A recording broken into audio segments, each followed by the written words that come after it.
रेहाना और रवि की शादी के वक्त रवि के पास कुछ नहीं था। रेहाना, तुमने मुझसे शादी करके एहसान किया है। मुझसे ज्यादा तो तुम कमाती हो। अरे तो क्या हुआ, एक दिन आएगा रवि कि तुम खूब पैसा कमाओगे। मुझे तुम पर पूरा विश्वास है। रवि और रेहाना खुद को स्टैंड करने के लिए पूरी मेहनत करते। रेहाना, मैं नौकरी नहीं करना चाहता हूँ। तो कोई बात नहीं, मैं नौकरी करके घर चलाती हूँ, तुम बिजनेस सेट करने की कोशिश करो। एक दिन। रेहाना, तुम जानती हो, मैंने जो विज्ञापन बनाने वाली कंपनी खोली थी ना, उसे बड़ी ब्रांड का ऑफर आया है। अब हम लोगों के दिन ब्यारे न्यारे हो गए हैं। मैं जानती थी रवि कि एक दिन तुम सेटल हो जाओगे। रवि का काम अच्छा चल जाता है। एक दिन वो रेहाना से कहता है, रेहाना, अब हम लोगों का बच्चा भी हो गया है। बहुत छोटा है वो, उसका ख्याल कैसे रखेंगे हम? कैसे क्या, मैं गांव से माँ को लेकर आ जाती हूँ। नौकरी से हाफ डे ले लिया करूंगी। अभी तो वो छोटा है, स्कूल जाने तक मैं मैनेज कर लूंगी। देखो रेहाना, मैं अब अच्छा कमा रहा हूँ। तुमको नौकरी करके परेशान होने की कोई जरूरत नहीं है। अरे कैसी बात कर रहे हैं, मैं अपनी लगी लगाई नौकरी कैसे छोड़ दूं? और मैंने तो सुना है हम लोगों को कुछ ही महीनों में सरकारी नौकरी मिल जाएगी। सरकारी नौकरी में कितना कमा लोगी?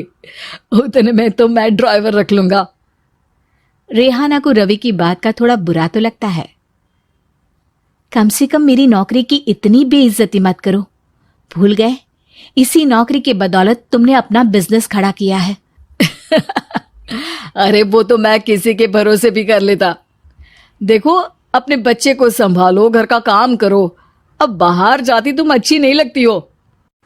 रेहाना रवि के कहने पर नौकरी तो छोड़ देती है, लेकिन अब बड़े से घर में उसकी कीमत किसी नौकर से कम नहीं होती।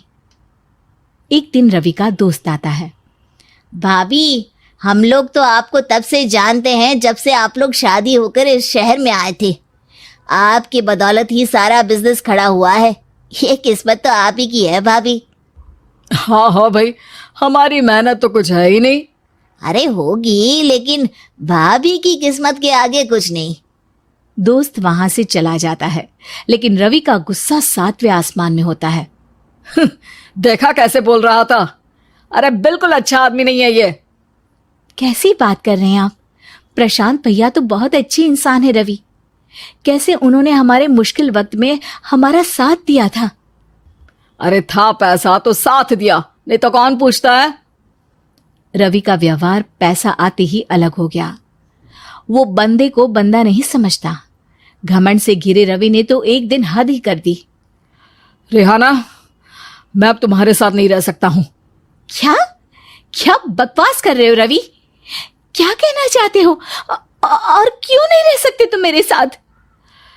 देखो, मुझे कोई और पसंद है और उसने साथ रहने पर बस यही शर्त रखी है कि मुझे तुम्हें तलाक देना होगा।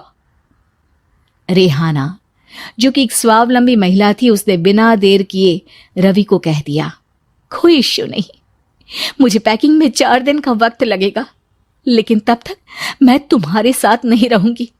4 दिन के लिए तुम कहीं और शिफ्ट हो जाओ, मैं घर से निकलूंगी तो बता दूंगी।